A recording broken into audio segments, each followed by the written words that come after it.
Encara Messi, encara Messi, encara Messi, encara Messi, encara Messi, encara Messi, encara Messi, encara Messi, encara Messi, encara Messi, gol, gol,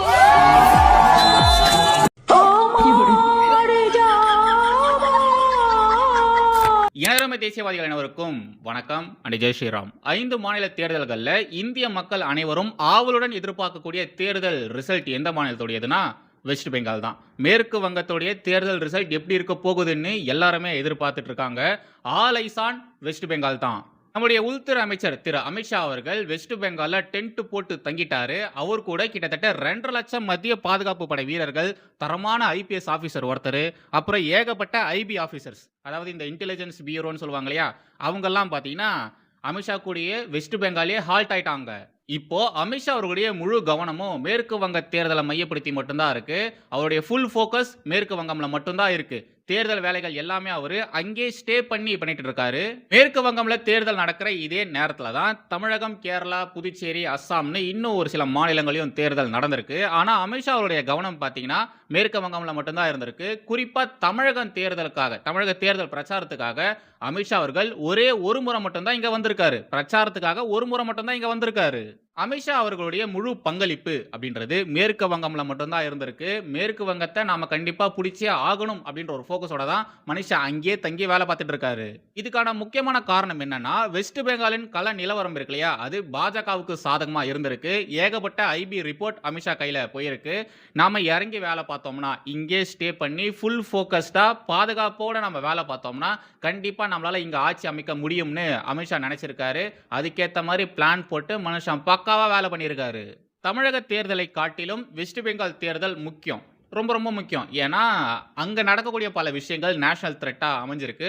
but தமிழகத்தில் அந்த அளவுலாம் ஒன்றும் கிடையாது. இவங்க வெறும் ஊழல் செய்வாங்க, தேவையில்லாதது பேசுவாங்களே ஒழிய நேஷனல் த்ரெட் மாதிரியான விஷயங்கள் இங்கே பெருசாக நடக்கிறது கிடையாது. பட் வெஸ்ட் பெங்காலில் அந்த சிச்சுவேஷனே டோட்டலாக வேற மாதிரி. ஆனால் தான் அமித்ஷா அங்கே ஸ்டே பண்ணிட்டாரு. பட் தமிழகத்தினுடைய தேர்தலையும் கவனிக்கணுமா இல்லையா, அதனால தான் இங்க மத்திய அமைச்சராக இருக்கக்கூடிய பியூஷ் கோயலை அமைச்சிருக்காரு. அவர் தலைமையில இங்க தேர்தல் பணிகள் எல்லாமே சிறப்பாகவே நடந்து முடிஞ்சிருக்கு. அவங்களுக்கு வேலையை பிரிச்சு கொடுத்துட்டு அமித்ஷா வெஸ்ட் பெங்கால செட்டில் ஆயிட்டாரு. அங்க டென்ட் போட்டு உட்கார்ந்துட்டாரு. வெஸ்ட் பெங்கால மொத்தம் 294 தொகுதிகள் இருக்கு.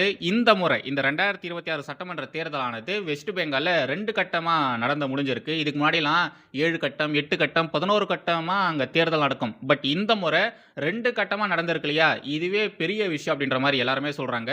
முதல் கட்ட தேர்தல் நடந்து முடிஞ்சதுக்கு அப்புறமா அந்த முதல் கட்ட தேர்தல் வரைக்கும் நடந்து முடிஞ்ச அந்த தொகுதிகளில் மட்டும் பாத்தீங்கன்னா பாஜகவுக்கு சாதகமான சூழ்நிலை அப்படின்ற மாதிரி தான் எல்லாருமே சொல்லிட்டு இருந்தாங்க.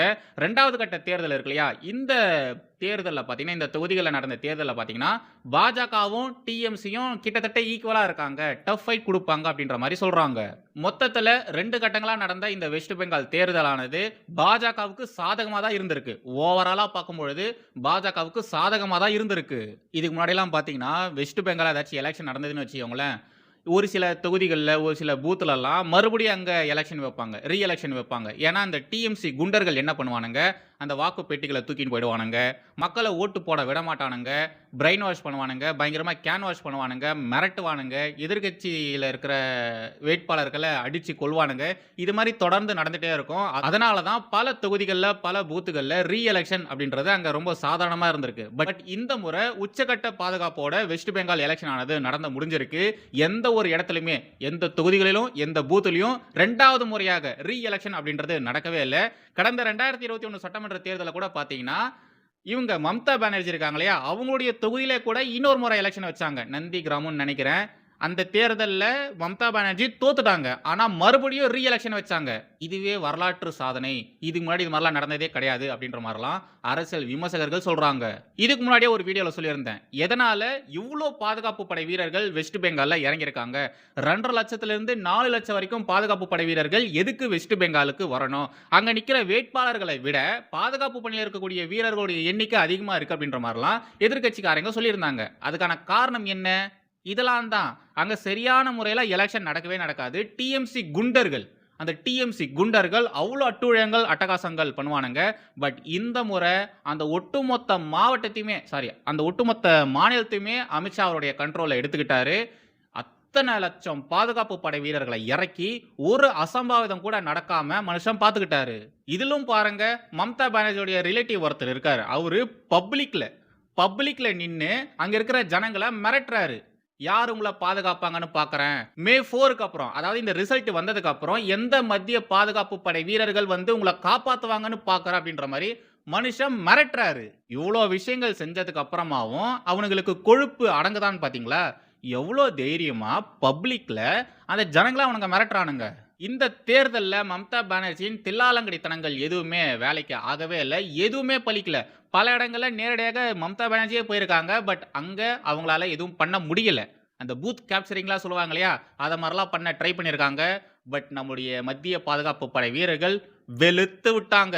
வச்சு செஞ்சு விட்டாங்க. மம்தா பானர்ஜியவே அந்த ரூம்க்கு அலோவ் பண்ணலன்னா பார்த்துக்கோங்களேன். எந்த அளவு அவங்க எல்லாருமே கண்ல எண்ணெய ஊத்திக்கிட்டு வேலை பார்த்துருப்பாங்கன்னுட்டு. இந்த எலெக்ஷன்ல நாம முக்கியமா 2 ஃபேக்டரை பத்தி பார்த்தே ஆகணும். ஒன்னு எஸ்ஐஆர், இன்னொன்னு மம்தா பானர்ஜிக்கு எதிராக இருந்த மக்களின் மனநிலை, அந்த அதிருப்தி. இது 2ம் தான் மிகப்பெரிய அளவுல ப்ளே பண்ணியிருக்கு.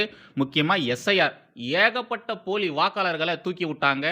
அதுல முக்காவாசி பேரு பங்களாதேஷ்லேருந்து ஊடுருவி வந்த இஸ்லாமியர்கள். அந்த இஸ்லாமியர்களுக்கு அடைக்கலம் கொடுத்தது இவங்களாம் தான். வெஸ்ட் பெங்கால் மூலியமா இவனுங்க வந்துட்டு இங்க திருப்பூர் வரைக்கும் உட்கார்ந்து வேலை பார்க்கறானுங்க. அப்ப பாத்துக்கோங்க வெஸ்ட் பெங்கால் எவ்வளவு அழகா கேட்டை ஓபன் பண்ணி வச்சிருக்காங்க. அவங்க தேர்தலை வின் பண்ணணும் அப்படின்றதுக்காக என்னெல்லாம் பண்ணிருக்காங்கன்றத பாருங்க.